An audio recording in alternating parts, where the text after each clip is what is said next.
हमारे घर के पास एक 60 साला बुड्ढा अपने 2 बेटियों के साथ रहता था। उसकी बड़ी बेटी लगभग 22 साल की होगी तो छोटी लगभग 12-13 साल की होगी। यह लोग कुछ ही दिन पहले हमारे मोहल्ले में किराए पर रहने आए थे। उन लोगों को देखकर लगता था कि जैसे बहुत ही गरीब लोग हैं। उस बूढ़े बाबा की पत्नी नहीं थी, उसकी मौत हो चुकी थी।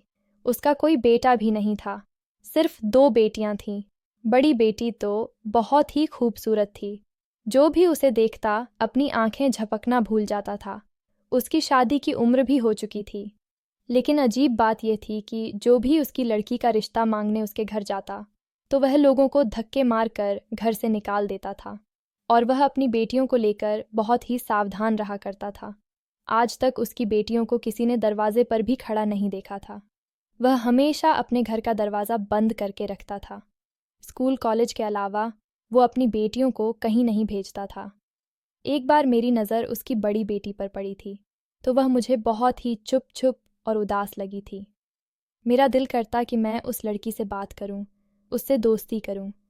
एक दिन मैंने अपनी माँ से कहा कि मम्मी, मुझे लगता है कि मुझे पड़ोस वाली सितल से बात करनी चाहिए। उसका बूढ़ा बाप उसे घर में कैद करके रखता है। वह बेचारी कितनी उदास रहती है। अगर मैं उसके साथ दोस्ती कर लूँगी तो कम से कम उसकी तन्हाई तो कुछ हद तक कम हो जाएगी। मेरी बात सुनकर मेरी माँ ने मुझे डांट दिया। कहने लगी, खबरदार, जो तुम उसके घर गई और उससे दोस्ती की तो यह लोग मुझे बहुत ही अजीब लगते हैं। कुछ लोगों ने इसकी बेटी का रिश्ता मांगा तो इसने उन्हें घर से निकाल दिया। किसी को भी अपने घर आने नहीं देता। मुझे तो दाल में कुछ काला लगता है। मम्मी की बातें सुनकर मैं भी थोड़ा डर गई थी। मैंने आस पड़ोस में भी सुन रखा था कि ये लोग बहुत ही अजीब हैं। पड़ोस वाली आंटी तो कहने लगी कि मुझे तो लगता है कि इन दोनों का बाप बेटी का रिश्ता है ही नहीं, इन दोनों का रिश्ता कुछ और ही है। नहीं तो खुद ही सोचो, कोई बाप अपनी ज़बान बेटी को इस तरह कैद करके क्यों रखेगा।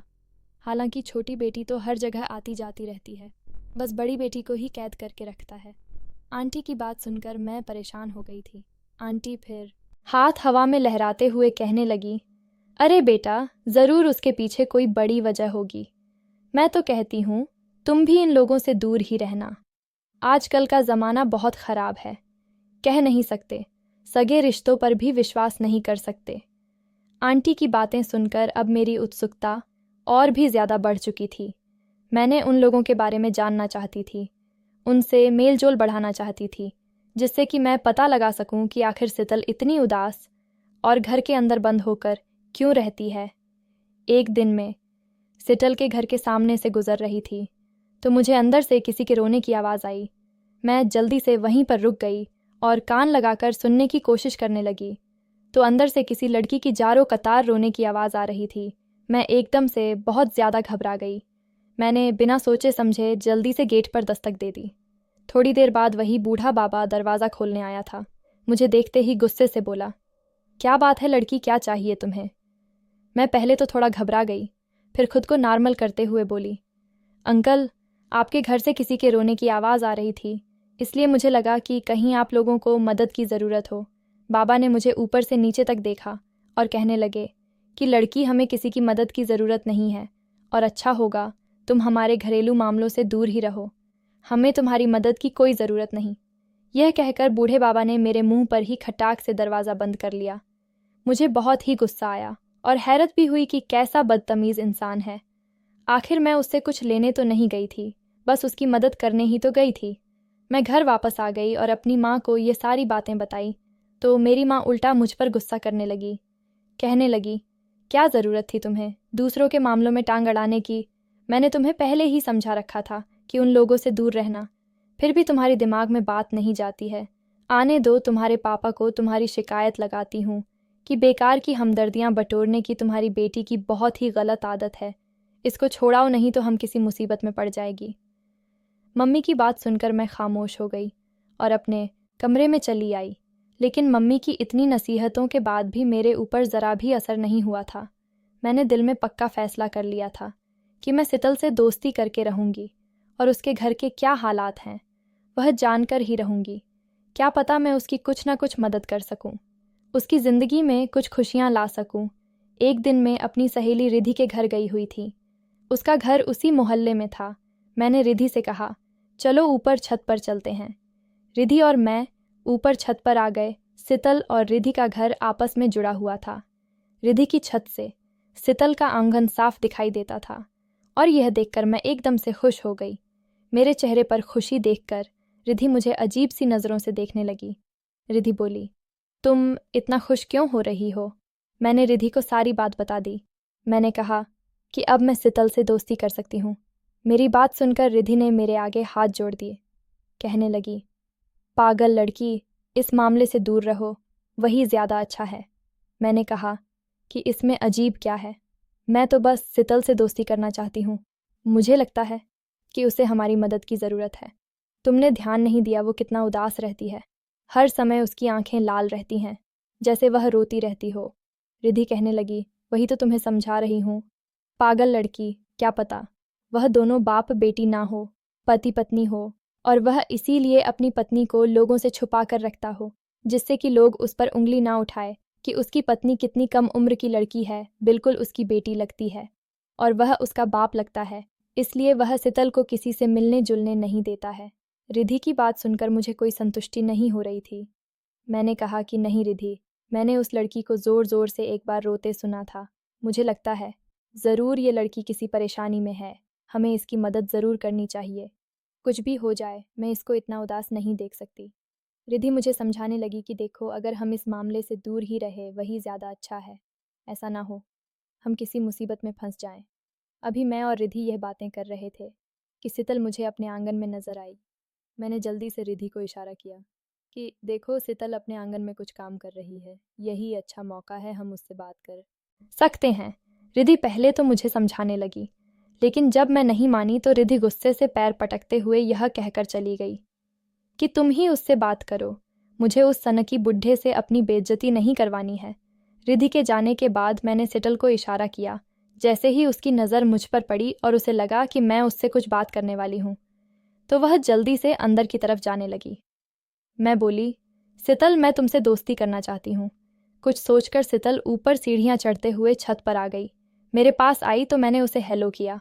मेरी हेलो का जवाब देकर उसने पूछा कि तुम मुझसे दोस्ती क्यों करना चाहती हो? मैंने उसे कहा कि तुम मुझे बहुत ही दुखी लगती हो और तुम्हारी आंखें देखकर ऐसा लगता है कि तुम रोती रहती हो। मैं तुम्हारी मदद करना चाहती हूँ, इसलिए तुमसे दोस्ती करना चाहती हूँ। मेरी बात सुनकर उसने बहुत ही दुख भरे शब्दों में कहा, मेरी मदद करके क्यों तुम खुद को परेशान कर रही हो? मैंने हैरत से शीतल को देखा। मैंने कहा कि किसी की मदद करके कोई परेशान नहीं होती, बल्कि उसे अंदर से बहुत खुशी मिलती है कि उसने किसी मजबूर की मदद की है, और भगवान भी इस बात से बहुत खुश होते हैं। मैं तुम्हारी मदद करके कोई परेशान नहीं होने वाली। तुम चाहो तो मुझसे हर तरह की बात शेयर कर सकती हो, और मैं तुमसे वादा करती हूँ कि मैं किसी गैर इंसान को तुम्हारा राज नहीं बताऊंगी। मेरी बात सुनकर शीतल हल्का सा मुस्कुरा दी, फिर बोली, मैं बहुत ही बदकिस्मत लड़की हूँ।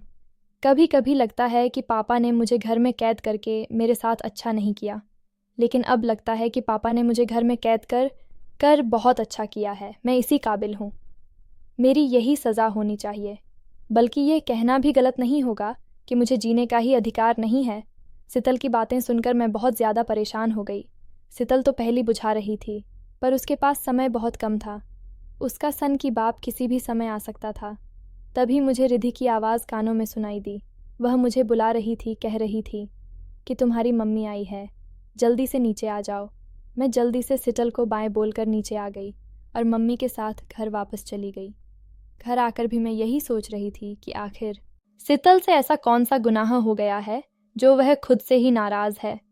मैंने सोचा कि मुझे शीतल के घर जाकर ही उससे बात करनी चाहिए। जब उसका बाप घर पर नहीं होगा तभी मैं रिधि के घर से होती हुई उसके घर चली जाया करूँगी। अगले दिन मैं फिर रिधि के घर गई। मैंने छत पर जाकर देखा तो शीतल आंगन में चारपाई डालकर बैठी हुई थी, लेकिन आज भी वह रो रही थी। उसकी सिसकियों की आवाज़ ऊपर छत तक आ रही थी। वह अपना पेट पकड़े बैठी हुई थी और ऐसे चिल्ला रही थी जैसे उसे बहुत ज़्यादा तकलीफ़ हो। मैं बहुत ज़्यादा परेशान हो गई। मैंने जल्दी से उसे आवाज़ दी। उसने मेरी तरफ देखा और इशारे से कहा कि वह ऊपर छत पर नहीं आ सकती, अगर तुम चाहो तो नीचे मेरे पास आ जाओ। मैं जल्दी से छत से होती हुई उसके पास आ गई। वह अब भी अपना पेट पकड़े बैठी हुई थी। मैंने उसे कहा, शीतल, तुम्हें क्या हुआ है? क्या तुम्हारे पेट में दर्द है? मेरी बात सुनकर उसके मुंह से बहुत ही मुश्किल से शब्द निकले थे, क्योंकि वह बहुत ज़्यादा तकलीफ़ में थी। उसने कहा कि हाँ, मेरे पेट में इस समय बहुत दर्द है और यह दर्द अब मेरी जान ले लेगी। उसके दुख भरे शब्द सुनकर मेरी आंखों में भी आंसू आ गए। मैंने उसे तसल्ली दी। मैंने कहा, सितल, दुनिया में हर दर्द का इलाज है। तुम मेरे ऊपर विश्वास करके तो देखो, मैं तुम्हारी मदद ज़रूर करूँगी। यूं अकेले घुट घुट कर जीने से कोई फ़ायदा नहीं। मेरी बात सुनकर सितल रोते हुए बोली कि तुम मेरे लिए सिर्फ भगवान से प्रार्थना करना कि वह मुझे माफ़ कर दे। मैंने बहुत ही बड़ा जुर्म किया है। मैंने अपने पापा का विश्वास तोड़ दिया है। अगर उन्हें पता चल गया कि मैंने कौन सा जुर्म किया है तो वह जीते जी मर जाएंगे। मेरे पापा बहुत ही सदाचारी इंसान हैं। आज तक उन्होंने कोई गलत काम नहीं किया। ऐसे नेक इंसान दुनिया में कम ही मिलते हैं। वह हम दोनों बहनों से बहुत प्यार करते हैं और उन्हें हम पर बहुत ही गर्व है। लेकिन मुझ जैसी बदकिस्मत बेटी भगवान किसी को ना दे। तुम बस भगवान से प्रार्थना करना कि वह मुझे माफ़ कर दे और मेरे पापा को ज़िंदगी में इतनी खुशियाँ दे कि वह अपनी ज़िंदगी के बीते दुखों को भूल जाए। मेरे पापा ने अपने जीवन में बहुत कष्ट झेले हैं। अब तक उसके पेट का दर्द कुछ कम हो चुका था, क्योंकि मेरे आने से कुछ ही देर पहले उसने दवा खाई हुई थी जिसका असर अब हो चुका था। अब वह थोड़ी ठीक लग रही थी। वह मुझे अंदर कमरे में लेकर चली आई। मुझे कुछ डर भी लग रहा था कि कहीं उसका सनकी बाप ना आ जाए, या फिर मेरी माँ को पता चल गया कि मैं यहाँ सिटल के घर आई हूँ तो वह पता नहीं मेरे साथ क्या सलूक करेंगे। सिटल का कमरा देखकर मैं दंग रह गई थी। उसकी अलमारी में बहुत ही महंगे महंगे कपड़े लटक रहे थे। जूते चप्पलों की भरमार थी। इतने महंगे महंगे सैंडल मैंने आज तक नहीं देखे थे। वह लोग देखने में तो बहुत ही गरीब लगते थे, लेकिन सितल की जब अलमारी खुली और मेरे सामने सितल का जब सामान आया तो मैं दंग रह गई थी। हालांकि सितल यह महंगे कपड़े कभी नहीं पहनती थी। वह हमेशा बहुत ही सिंपल से सादा कपड़ों में रहती थी। मैंने सितल से कहा, जब तुम्हारे पास इतने सुंदर सुंदर और महंगे कपड़े हैं तो तुम यह पुराने से कपड़े क्यों पहने रखती हो?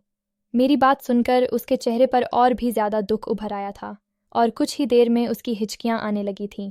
रोते हुए कहने लगी, इन कपड़ों को पहनकर मुझे खुद से नफ़रत होती है, दहशत होती है मुझे। ये कपड़े मुझे कांटों की तरह चुभते हैं, इसीलिए मैं ये कपड़े नहीं पहनती। तुम चाहो तो इनमें से कुछ सामान ले जा सकती हो, ये तुम पर बहुत अच्छे लगेंगे। मैं सितल का सामान लेकर नहीं आना चाहती थी, लेकिन जब उसने बहुत जिद की तो मैंने एक सूट उठा लिया।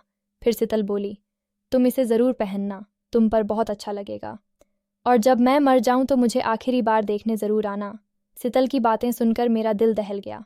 मैंने उसके होठों पर उंगली रख दी और कहा, चुप करो सितल, ऐसी उदासी भरी बातें मत करो। अभी तुम्हारी उम्र ही कितनी है और तुम अभी से ऐसी बातें लेकर बैठ गई हो। तुम्हें कोई समस्या है तो मुझे बताओ, मैं तुम्हारी समस्या को दूर करने की कोशिश करूंगी। जिंदगी में कभी हार नहीं माननी चाहिए। भगवान सारा समय एक जैसा नहीं रखता। अगर भगवान ने दुख दिया है तो वह सुख भी ज़रूर देगा। बस भगवान पर भरोसा रखना चाहिए। मेरी बात सुनकर सितल खामोशी से नीचे फर्श को घूरती रहे। उसने मेरी बात का कोई जवाब नहीं दिया था। फिर थोड़ी देर बाद उठी और अलमारी को खोला। उसमें से एक काले रंग की डायरी निकाली और बड़े से थैले में डालकर उसने मुझे वह डायरी थमा दी और बोली, जब मैं इस दुनिया में ना रहूं तो यह डायरी तुम मेरे पापा को दे देना। मुझे सिटल की बातें बहुत ही ज़्यादा हैरानी में डाल रही थीं, लेकिन मेरे पास समय बहुत कम था। मैं उससे और ज़्यादा बातें नहीं कर सकती थी। तभी बाहर ही दरवाजे पर खटखट की आवाज़ हुई। मैंने जल्दी से सामान उठाया और ऊपर छत से होती हुई रिधि की छत पर आ गई। मैं बहुत ही उत्सुकता से उस डायरी को देख रही थी। पता नहीं उस डायरी में ऐसा क्या था जो सितल ऐसी बातें कर रही थी। भला सितल के न रहने पर ही ये डायरी उसके पापा को क्यों मिलनी चाहिए? मुझे कुछ भी समझ नहीं आ रहा था, लेकिन मुझे कुछ अजीब सा लग रहा था। मुझे सितल को लेकर डर लग रहा था। कहीं सितल की जान को खतरा तो नहीं है। मैं घर आई तो मेरी माँ ने मेरे हाथों में इतना महंगा सूट देखा तो हैरानी से पूछा, नेहा, इतना महंगा सूट कहाँ से लाई हो? तुम तो घर से पैसे लेकर भी नहीं गई थी जो बाहर से खरीद कर ले आई। मैं अपनी माँ से कुछ भी छुपा नहीं सकती थी। वैसे भी आज तक मैंने अपनी माँ से कुछ नहीं छुपाया था, इसलिए मैंने अपनी माँ को सारी बातें बता दी। बस डायरी वाली बात छुपा ली। मेरी बात सुनकर मेरी माँ ने अपना सिर पीट लिया और गुस्से से बोली, नेहा, मैंने तुम्हें कितनी बार समझाया है कि तुम उस लड़की से दूर रहो, लेकिन तुम्हारी समझ में क्यों नहीं आता? और आज तो तुम उसके घर तक पहुंच गई और उसने तुम्हें गिफ्ट भी दे दिया। और लड़की की बातें कितनी अजीब है। भगवान ना करे उसे, कल को कुछ हो गया तो तुम क्या करोगी? अगर तुम उनके किसी मामले में फंस गई तो हम तो कहीं के ना रहेंगे। वो लड़की कितनी दुख भरी बातें करती है। उसे अपनी ज़िंदगी से कोई मोह नहीं है। उस लड़की की बातें सुनकर मेरा दिल घबरा रहा है। खबरदार जो कल से तुम उसके घर गई। मम्मी की बातें सुनकर मैं बहुत ज़्यादा परेशान हो गई। मैं मम्मी को समझाने लगी, मम्मी आप कितने खुदगर्ज हैं। वो लड़की किसी मुसीबत में है, हमें उसकी मदद करनी चाहिए। और आप हैं कि मुझे उससे मिलने देना नहीं चाहती। अगर मैं उसकी मदद नहीं करूँगी तो उसकी मदद करने मोहल्ले में कोई भी आगे नहीं बढ़ेगा। अगर उस लड़की को कल कुछ हो गया तो मैं खुद को कभी माफ़ नहीं कर पाऊँगी। लेकिन मेरी माँ ने मुझ पर बहुत ही सख्ती से पाबंदी लगा दिया और मुझे उसके घर जाने से मना कर दिया। अब मैं बहुत पछताई कि मुझे अपनी माँ को यह सारी बातें नहीं बतानी चाहिए थीं। कम से कम मैं शीतल से मिल तो सकती थी और यह जान सकती थी कि शीतल को क्या परेशानी है। ऐसे ही 2 दिन गुजर गए थे और फिर वह मुझे खबर मिल ही गई जिसकी मुझे आशंका थी। शीतल के पेट में बहुत तेज़ दर्द उठा था और इसी तेज़ दर्द के चलते उसकी मौत हो गई थी। लेकिन यह बात सिर्फ मैं जानती थी कि शीतल की मौत का जिम्मेदार उसके पेट का दर्द था। मोहल्ले वाले अजीब अजीब बातें बना रहे थे कि भला जवान लड़की इस तरह अचानक बिना किसी वजह के कैसे मर सकती है। ज़रूर उसकी मौत के पीछे उसका बूढ़ा बाप है। लेकिन मैंने अपने होंठ सी लिए थे। मैंने किसी को शीतल के बारे में कुछ नहीं बताया था। लेकिन शीतल के जाने का मुझे बहुत दुख हुआ। कितनी सुंदर, कितनी प्यारी लड़की थी। लेकिन पता नहीं उसे ऐसा कौन सा रोग लग गया जिसने उसकी जान को लेकर ही छोड़ा। शीतल की छोटी बहन और उसके बूढ़े पापा का रो रो कर बुरा हाल था। सब लोग शीतल के बाप को उसकी मौत का जिम्मेदार ठहरा रहे थे। लेकिन मेरा दिल कह रहा था कि शीतल का बाप बेकसूर है, क्योंकि शीतल ने मुझे बताया था कि उसके पापा बहुत ही अच्छे इंसान हैं। अगर शीतल के पापा उसे परेशान करते होते तो वह मुझे अपने पापा के बारे में कुछ ना कुछ ज़रूर बताती। लेकिन मोहल्ले वाले यही समझते थे कि ज़रूर दाल में कुछ काला है। शीतल की मौत के पीछे यही बूढ़ा जिम्मेदार है। यही सब सोचते हुए सारे मोहल्ले वाले उस बूढ़े बाबा के घर इकट्ठे हो गए और उसे पूछताछ करने लगे। मेरे पापा भी गए थे। मेरे पापा ने पूछा, तुम्हारी बेटी जवान थी, शादी के लायक थी, फिर तुमने उसकी शादी क्यों नहीं की? चारों तरफ से बूढ़े बाबा पर सवालों की बौछार हो रही थी। लेकिन वह बेचारा जारो कथा रो रहा था कि मुझे नहीं पता मेरी बेटी को क्या हुआ था। उसने मुझे कुछ नहीं बताया था। शादी के लिए वह खुद ही मना करती थी, इसलिए मैंने उसकी शादी नहीं की थी। जब इतने अच्छे अच्छे रिश्ते मेरी बेटी के लिए आते थे और वह उन्हें मना कर देती थी, तो मैं अपनी बेटी का सारा गुस्सा रिश्ता लाने वालों पर निकाल लेता था, क्योंकि मैं अपनी बेटी से बहुत प्यार करता था। मैं उससे कुछ कह नहीं सकता था। जब शीतल के पापा बार बार कहने लगे कि अपनी बेटी की मौत का जिम्मेदार मैं नहीं हूँ, तो सब मोहल्ले वालों ने तय किया कि पुलिस को खबर देनी चाहिए। और फिर पुलिस को खबर की गई। शीतल के पापा ने सब मोहल्ले वालों के हाथ जोड़े कि मेरी बेटी की मौत नेचुरल थी, उसकी मौत के पीछे किसी का हाथ नहीं था। पुलिस आएगी तो मेरी बेटी का पोस्टमार्टम होगा, पर मैं यह बिल्कुल नहीं चाहता।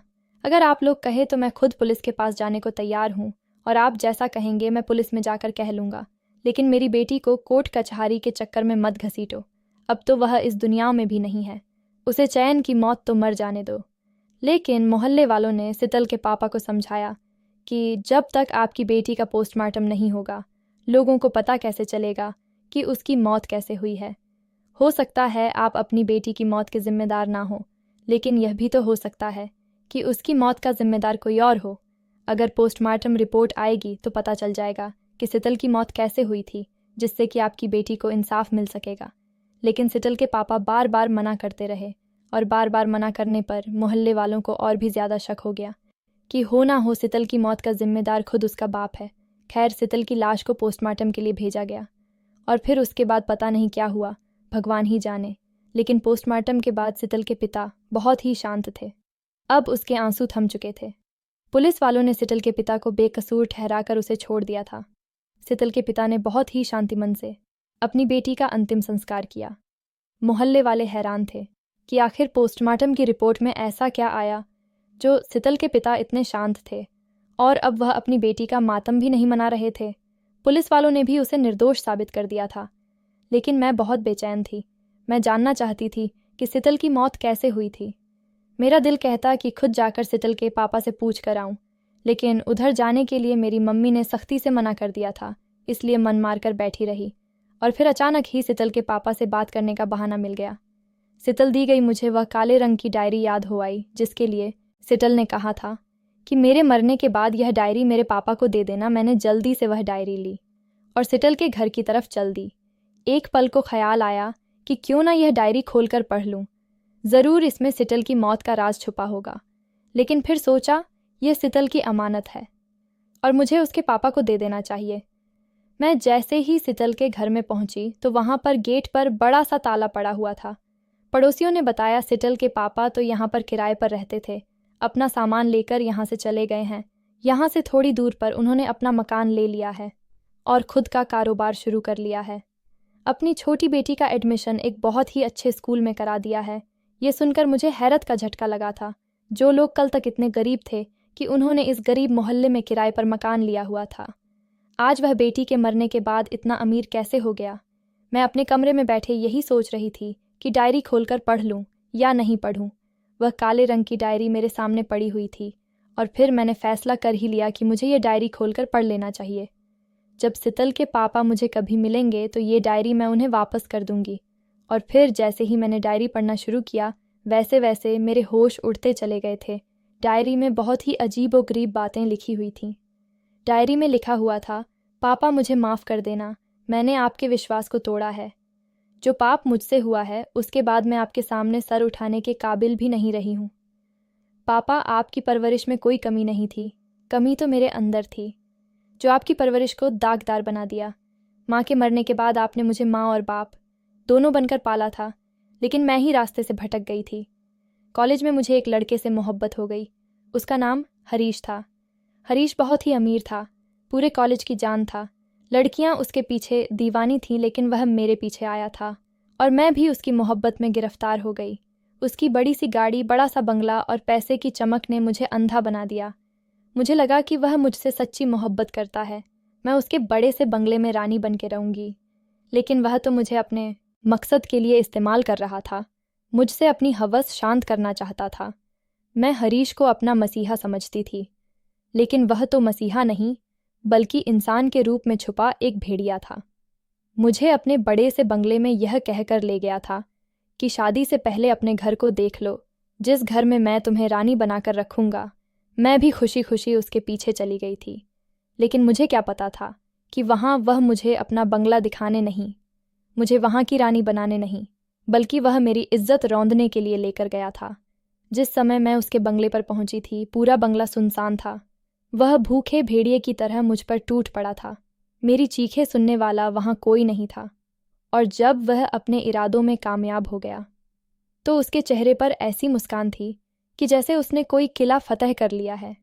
शर्ट के बटन लगाते हुए बोला था, पूरा कॉलेज तुम्हारी खूबसूरती का दीवाना था, लेकिन मैंने अपने दोस्तों से शर्त लगाई थी कि मैं इस फूल का रस चूस कर रहूँगा, और आज मैंने वह कर दिखाया है। फिर उसके बाद उसने मेरी तरफ एक हीरो की चैन फेंकी थी, यह कहकर ये तुम्हारी कीमत है, तुम चाहो तो आगे भी मुझे खुश कर सकती हो, मैं ऐसे ही कीमती उपहार तुम्हें भेंट करता रहूँगा। मैंने कहीं पर सुना था कि हीरा चाटने से मौत हो जाती है। मैं अपनी किस्मत पर खून के आंसू रो रही थी। जब मेरे पास मेरी अपनी इज्जत ही नहीं बची थी तो फिर जीने का क्या मतलब था। मैंने वह हीरे की चैन पूरी की पूरी निगल ली। वह मेरे हलक के नीचे से कैसे उतरी मैं नहीं जानती। उस समय मुझे कुछ होश नहीं था। थोड़ी देर के बाद हरीश ने मुझे मेरे घर छोड़ दिया था, लेकिन हरीश के बंगले पर बीते वह कुछ पल मेरी जिंदगी में बोझ बनकर रह गए थे। मैं उन पलों को भूल नहीं पा रही थी। मेरे पेट में अब तेज दर्द रहने लगा था, लेकिन मैं यह दर्द, यह तकलीफ अकेले ही झेलती रही। मैंने अपने पापा को कुछ नहीं बताया। पापा मुझे डॉक्टर के पास भी लेकर जाते, लेकिन मैं डॉक्टर को भी कुछ नहीं बताती थी। मैं धीरे धीरे मौत की तरफ जा रही थी, लेकिन पापा के सामने खुद को नॉर्मल रखने की कोशिश करती। पापा चाहते थे कि मेरी शादी हो जाए, लेकिन मैं शादी करके अब किसी का घर बर्बाद करना नहीं चाहती थी। मेरे पेट में हीरे की एक चैन है, उस चैन को बेचकर छोटी का एक अच्छे स्कूल में एडमिशन कराना, उसकी सारी इच्छाओं को पूरा करना, उसे ज़िंदगी की सारी खुशियाँ देना, और मेरी यह कहानी मेरी छोटी बहन को ज़रूर सुनाना, जिससे कि मेरी तरह ज़िंदगी में वह कोई गलत फ़ैसला ना ले। पापा जीते जी मैं आपके सामने सर उठाकर कैसे रहती, लेकिन मरने के बाद मैं आपको अपनी हकीकत बता रही हूँ। मेरे प्यारे पापा, मुझे माफ़ कर देना। अब तो आपकी बेटी मर गई है। जीते जी शायद आप मुझको माफ़ नहीं कर पाते, लेकिन मरने के बाद तो माफ़ कर ही सकते हैं। आपकी प्यारी बेटी सितल की यह दुख भरी कहानी सुनकर मेरी आंखों से खुद आंसू बह निकले थे। बाप बेटी की इज्जत पर आंच नहीं आने देता। बेटी की इज्जत के लिए पूरी दुनिया से लड़ जाता है, लेकिन बेटी अपने बाप की इज्जत को चंद लम्हों में ही रौंद डालती है। किसी की मीठी बातों में आकर, किसी के बहकावे में आकर वह अपने बाप की इज्जत की परवाह नहीं करती। ऐसी बेटियों से बदकिस्मत बेटी और कौन होगी। जो भी बेटियां मेरी यह कहानी सुन रही हैं, इस कहानी से शिक्षा ज़रूर लें और मुझे कमेंट में ज़रूर बताएं कि क्या मुझे यह डायरी सितल के पापा को देनी चाहिए या नहीं चाहिए। अगर यह डायरी सितल के पापा पढ़ते हैं तो जीते जी मर जाएंगे। उन्हें अपनी बेटी पर बहुत ही नाज था। वह मान कुछ ही पलों में टूटकर चकनाचूर हो जाएगा। कमेंट में ज़रूर बताएं, डायरी सितल के पापा को देनी चाहिए या नहीं।